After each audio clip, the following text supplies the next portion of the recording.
اپنے پسندیدہ موضوع پر شوز دیکھنے کے لیے لائک اور سبسکرائب کرنا نہ بھولیے گا اور بیل بٹن پر کلک کیجیے گا۔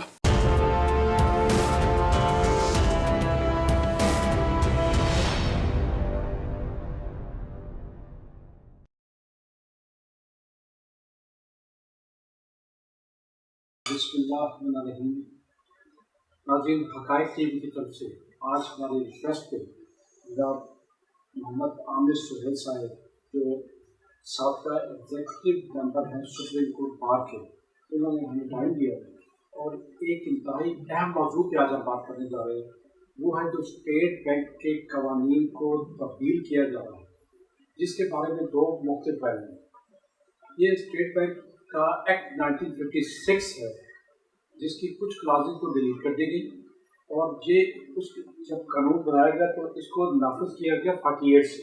یہ کہا گیا کہ یہ اپلیکیبل ہوگا 48 سے اپلیکیبل ہوگا۔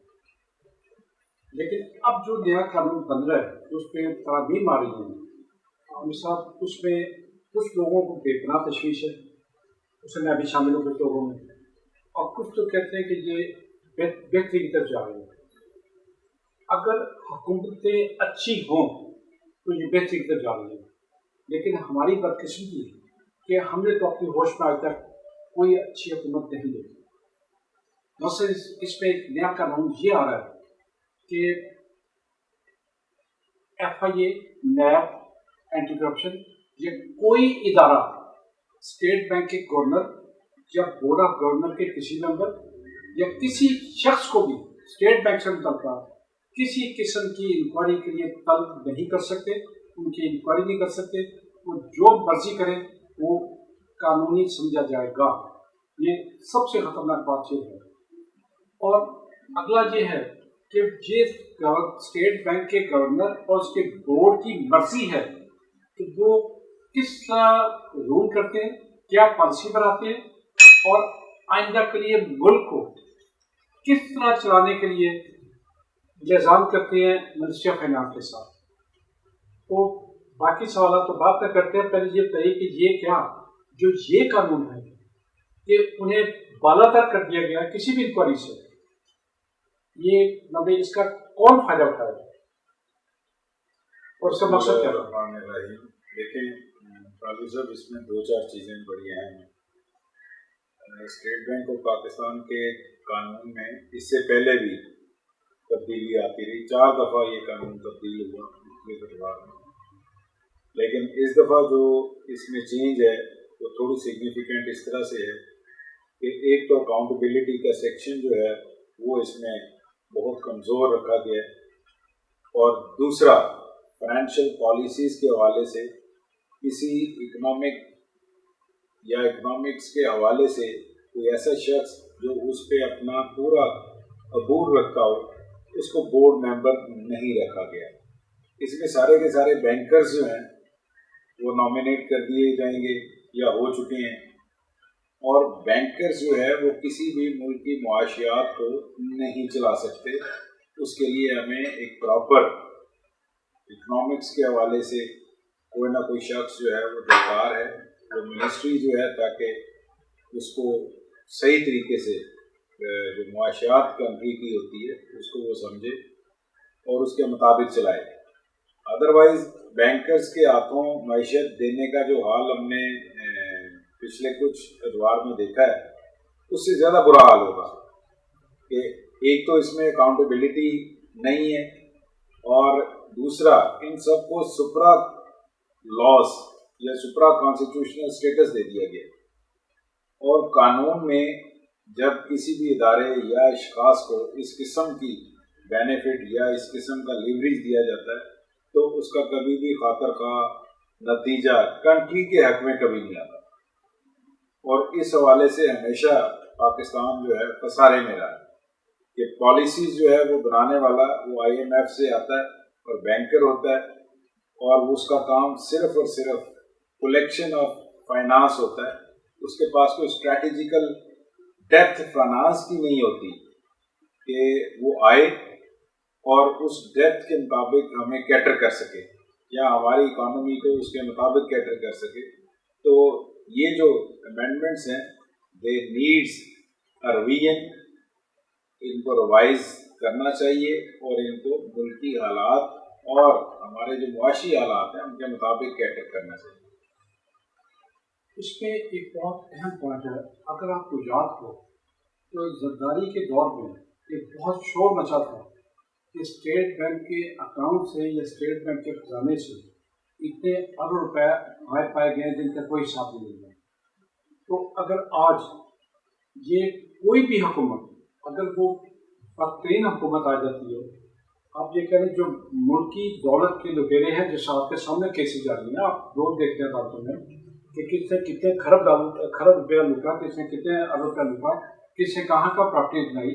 अगर इस तरह के लोगों ने गवर्नर स्टेट बैंक और स्टेट बैंक का बोर्ड मुकर्रर करना है, तो कल को वो कहेंगे कि इतना पैसा हमारे अकाउंट में इतने अरब डॉलर के पड़े हुए हैं, ये 16 अरब डॉलर या 16 बिलियन डॉलर का जो फॉर्म जिससे कहते हैं एक्सचेंज पड़ा हुआ है, वो हमारे अकाउंट में ट्रांसफर कर दो. तो कैसे रोक सकेंगे उसे?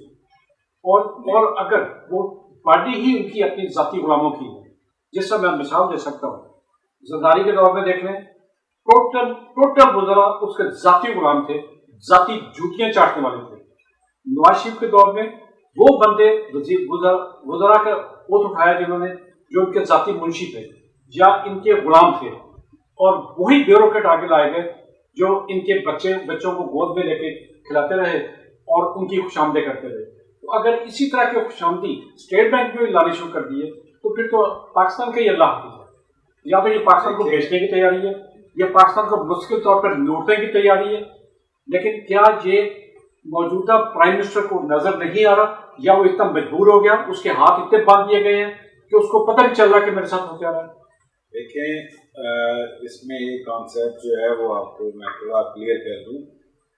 स्टेट बैंक जो है वो नॉर्मल बैंकिंग नहीं करता. स्टेट बैंक किसी इंडिविजुअल के साथ बोरोइंग और लैंडिंग नहीं करता. वो बैंकों को नहीं करता है, वो बैंक्स की पॉलिसीज को देखता है, बैंक अदरवाइज मुल्क की डिफरेंट फाइनेंशियल पॉलिसीज को देखता है, उन्हें मॉनिटर करता है, उसके हवाले से जो भी कवानीन हैं उनको वो नाफिज करता है. जो Karachi inter bank borrowing rate है वहीं से आपकी चलती है सारी फाइनेंशियल. बिल्कुल, वो स्टेट बैंक से जब बारो करते हैं, जब खुद ट्रबल में होते हैं स्टेट बैंक से बारो करते हैं, वो एक डिफरेंट प्रोसीजर है. तो इसी तरह जैसा एक बैंक बना था जो जरदारी नामी एक शख्स ने बनाया था, जिससे मुल्क को लूटा ठीक तरीके से, और अगर इसी तरह के बैंक बना के स्टेट बैंक को ऑर्डर दे दिया जाए कि इसको इतने खरब रुपया इसको लोन दे दो और वो पैसा मुल्क से निकल जाए, फिर क्या करेंगे? स्टेट बैंक कभी भी बारो नहीं करेगा या लैंडिंग नहीं करेगा. ये वो बैंक होगा, आगे कमर्शियल बैंक होगा जो बैंक को लैंडिंग कर दिया स्टेट बैंक ने. अब स्टेट बैंक का जो पैसा है वो, एक तो मैं आपको बता दूं कि स्टेट बैंक जितना भी खर्च करता है, जो भी मामला करता है, उसका हिसाब किताब उसके पास होता है. ये बाजार ये खबरें हैं, न्यूज़ है कि जी वो पैसा जो है वो स्टेट बैंक से निकल जाता है. स्टेट बैंक से इस तरह पैसे कभी भी नहीं निकले और ना ही निकाले जा सकते हैं. हाँ, ये लूटमार कैसे करते हैं? ये लूटमार करते हैं वहाँ पे डिफरेंट लोग, कोई रक्षे वाला, कोई चाट बेचने वाला, कोई और बंदा, वो उसका बैंक अकाउंट खोला और उस अकाउंट के अगेंस्ट आपने लोन फाइनेंसिंग करवा ली, आपने ओवरड्राफ्ट ले लिया, आपने कुछ और फैसिलिटीज ले ली.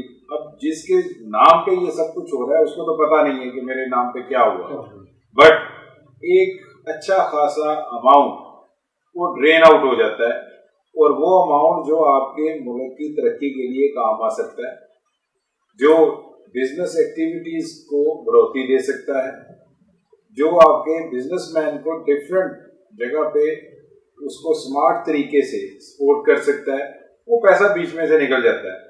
ये है लूटने का तरीका इनका. अब जो स्टेट बैंक ये कर सकता है कि उसके ऊपर डिफरेंट चेक्स जो है और ज्यादा कर दे. मसलन वेरिफिकेशन ऑफ पर्सन जो है, जब तक वेरिफिकेशन ऑफ पर्सन बैंक नहीं करता, बैंक डिस्पर्स नहीं करता, मतलब ये कि बैंक साथ मिला होता है, जब तक बैंक उसके साथ ना मिले तब तक वो ये फाइनेंशियल एम्बेजलमेंट जो है वो नहीं कर सकता. अब लेकिन स्टेट बैंक पूरे तमाम बैंकों को कंट्रोल करता है, ये कंट्रोलिंग बॉडी है. कंट्रोलिंग बॉडी है, बिल्कुल है. اس کے رولز اگر اتنے نرم ہو جائیں, اتنے ریلیکس کر دیے جائیں, اس کا کنٹرول ہی آلموسٹ اتنا لینئر کر دیا جائے تو جو مرضی لوٹے پھر کیا کرے گا. اگر وہ بیٹی آ گئی, جیسا آپ نے ابھی کہا کہ کوئی پروفیشنل لوگ اس پہ نہیں لائے جا رہے. بالکل, اس کے حوالے سے جو ہے ابھی میں نے اسی لیے ریزرویشن دی کہ اس میں نامینیٹڈ لوگ وہ ہیں جو بینکرز ہیں یا معاشیات کے حوالے سے اتنی اچھی مطلب ریپوٹیشن جو ہے اتنی اچھی نہیں رکھتے. اور دوسرا اس میں جو سیکشن ہے اکاؤنٹیبلٹی کا, لیٹ سپوز اگر president makes a fault, makes a mistake, اب آپ اس کے خلاف اگر پراسیکیوٹ ہی اس کو نہیں کر سکتے تو وہ تو کئی غلطیاں کرے گا. جب اس کو اپنی پراسیکیوشن کا خطرہ ہوگا, جب اس کو یہ ہوگا کہ میں اکاؤنٹیبل ہوں اور مجھے کسی کورٹ آف لا نے کسی بھی وقت پوچھ لینا ہے, تو شاید وہ ان معاملات کو تھوڑا سلجھے ہوئے انداز میں چلائے گا. سر اس میں وہ لا وہ کلاس موجود ہے کہ جس میں اگر وہ بورڈ آف ڈائریکٹر یا گورنر وہاں سے ریٹائر بھی ہے تو اس کے بعد بھی اسے نہیں پوچھا جا سکتا. بالکل, وہ آپ مجھے بتائیں اس سے بڑا اس ملک کے ساتھ جاتی کیا ہو سکتی ہے. اس کو above the law سپرا لا جو ہے وہ اسٹیٹس دے دیا گیا. کیوں؟ جبکہ یہ بات غلط ہے. آپ اس کو, ہاں بس یہ بات ہے, یہ بات غلط ہے. اس کا بالکل میں نے پہلے ہی تذکرہ کر دیا تھا کہ یہ ساری پروویژنز جو ہیں ریوائز کرنے والی ہیں. اس طرح کی امینڈمنٹس نہیں آنی چاہیے جس میں اس طرح کا تاثر دیا جائے کہ آنے والا شخص جو ہے وہ قانون سے مبرہ ہے, قانون سے اوپر ہے اور قانون اس کا کچھ نہیں بگاڑ سکتا. اس طرح کا کوئی امپریشن نہیں آنا چاہیے. تو ہم نے ساری باتیں کم نہیں کرتی آپ کی. اب مجھے اس سے ہٹ کے ایز سٹیزن بتائیں کہ کیا اس قسم کی کوئی چیز عوام اور پاکستان کے مفاد میں ہے؟ بالکل نہیں. اکاؤنٹیبلٹی کے بغیر کسی قسم کا بھی لا جو ہے یا اپوائنٹمنٹ وہ قطعاً پاکستانی عوام کے مفاد کے حق میں نہیں ہے. یہ اگینسٹ پاکستان ہے, اگینسٹ پاکستانی سٹیزنز ہیں. آپ بلکہ یہ بہت سارے فنڈامنٹل رائٹس کو جو ہے وہ بلڈوز کر رہا ہے. آپ نے اس ایکٹ کے ذریعے بہت سارے کانسٹیٹیوشنل پروویژنز کو بلڈوز کر دی. سو آپ کو یہ ریوائز کرنا پڑے گا. سجیسٹ کیا کرتے ہیں, کیا ہونا چاہیے؟ اس میں سمپل یہ ہے, کچھ لوگ کہتے ہیں جیسے اپوزیشن ہے اس میں ایک نارول کا لوبڑ نما ایک شخص ہے جو اپنے آپ کو پروفیسر کہلاتا ہے. وہ کہتے ہیں جی کہ یہ آئی ایم ایف کے کہنے کے بعد ایک اور مینٹی ہے جو روز ان کی طرف سے نون لیگ کی طرف سے بولتی ہے کہ جی ہم نے یہ کر دیا, جس کو میرا حال اکنامکس کی اس سے ایف اے تک بھی نہیں پڑی ہوگی, وہ اس پہ تب سے کری ہے. تو کیوں نہیں کوئی 4 پڑھے لکھے بندے بلا کے, یونیورسٹیوں کے ہیڈ بلا کے, جو فارم کوالیفائڈ پی ایچ ڈی ہیں وہ بلا کے بزنس ایڈمنسٹریٹر بندے, ان سے کیوں نہیں اس کو ری ایگزامن کرایا جاتا, ری ڈرافٹ کرایا جاتا. لیکن پاکستان میں اکانومسٹ بہت سارے لوگ ہیں. اب یہ دور نہیں ہے کہ ہم یہ کہیں کہ ہمارے پاس اکانومسٹ نہیں ہے. ہمارے پاس بالکل اکانومسٹ ہیں. آپ ان کو بھی آن بورڈ کریں, اس کے علاوہ بینکرز کو بھی آن بورڈ کریں, لیکن صرف بینکرز کی سن کے معاشیات کو ٹھیک کرنے کی کوشش نہ کریں. اب جب تک پراپر اکانومسٹ جو ہے اس کو آن بورڈ نہیں لیں گے اور وہ آپ کو معاشیات کے حوالے سے ڈفرینٹ میجرز لے کے نہیں بتائے گا. آپ دیکھیں نا, ڈاکٹر محبوب الحق ساؤتھ کوریا جاتا ہے اور چند سالوں میں ان کی اکانومی جو ہے وہ بوسٹ کر جاتی ہے, اور وہ اس کا کہا کہ ہم نے آپ کے 5 سالہ منصوبے کو فالو کیا, اور سیول کے ایئرپورٹ کے اوپر اس کا انہوں نے باقاعدہ مجسمہ لگایا. بالکل صحیح, دے پیڈ آنر. ہم لوگ جو ہے وہ اپنے جتنے بھی پڑھے لکھے لوگ ہوتے ہیں ان کو ون وے اور ادر سم ہاؤ ہم ان کو اس طریقے سے ذلیل کر کے ملک سے نکالتے ہیں تو وہ واپس آنا ہی نہیں چاہتے. اب سر ایک میں سوال کر رہا ہوں محمد عامر سہیل سے, جو سینئر ایڈوکیٹ سپریم کورٹ ہیں اور جو ایگزیکٹو ممبر بھی رہ چکے ہیں. کیا آپ میں کوئی ایسا قانون موجود ہے کہ اس دھاندلی کو ہونے سے روکنے کے لیے آپ ہائی کورٹ یا سپریم کورٹ جا سکیں کہ یہ نہیں بننا چاہیے نا؟ بالکل بالکل. ہر وہ قانون جو کسی بھی طرح पाकिस्तान के किसी भी कानून से मुतसादिम हो, कॉन्स्टिट्यूशनल प्रोविजंस को एब्रोगेट करता हो या फंडामेंटल राइट्स को बुलडोज करता हो, उसको आप बिल्कुल कोर्ट ऑफ लॉ में चैलेंज कर सकते हैं, उसकी वायरेस चैलेंज कर सकते हैं। और ऐसी बहुत सारी हमारे पास मिसालें हैं जिनमें कोर्ट्स ने उस कानून की शिकों को या पूरे कानून को वायरेस डिक्लेयर करते हुए उसको ख़त्म कर दिया।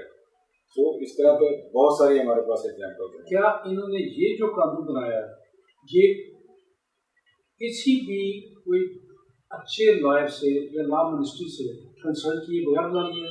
देखें, जो लॉ मिनिस्ट्री है वो कंसल्टेशन प्रोसेस में एक कंपोनेंट है, it is not the whole component.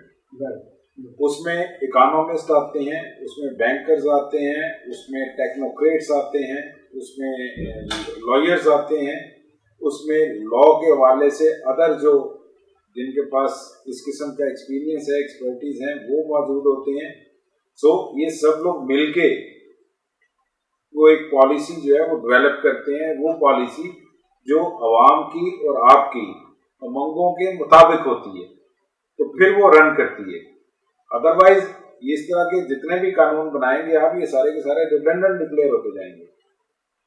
तो आप आवाज़ करें तो बिस्मिल्लाह करें, इस पर कोई चैलेंज करें इसको, ताकि जो ये एक अबव द लॉ चीज़ होने जा रही है उसको रोका जा सके।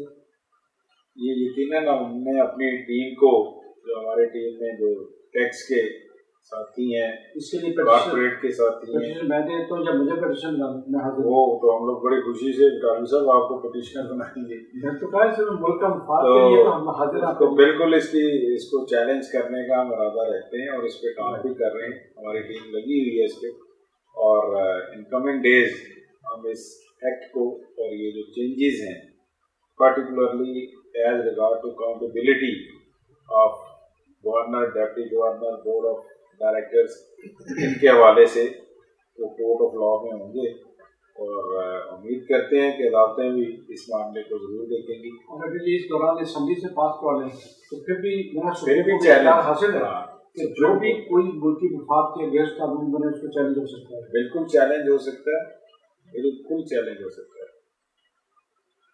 और शोहद साहब, हमने आपका खासा वक्त लिया, इंतहाई शुक्रगुजार। पाकिस्तान के इंतहाई अहम मसले थे जो आम बंदे को नज़र नहीं आ रहा कि ये बफा कल को क्या संगीन सूरत क्या कर सकता है, उस पर आपने बात की। हम उम्मीद करते हैं आप अपनी आवाज़ इस जुल्म और इस धांधली और इस अबव द लॉ एक्ट के बारे में हमेशा आपकी खिदमत और आपकी जो एक्सपर्टीज है वो काम आती है। बिल्कुल, ये धांधली से ज़्यादा, करप्शन से ज़्यादा इसमें नालायकी का एलिमेंट है कि जिसने भी इसको ड्राफ्ट किया लेजिस्लेशन के लिए, जिसने इसको ड्राफ्ट किया अमेंडमेंट के लिए, वो अगर वो इतनी जहमत कर लेता कि 8-10 लोग ऑन बोर्ड कर लेता, कुछ इकोनॉमिस्ट कर लेता, कुछ बैंकर्स अच्छे कर लेता, IMF के लोगों को भी रख लेता, क्योंकि ऑब्वियसली उनकी हदायत पे ये सब कुछ हो रहा है, तो ज़्यादा बेहतर लेजिस्लेशन हमारे सामने आ सकती थी और हम इससे ज़्यादा बेनिफिट उठा सकते थे।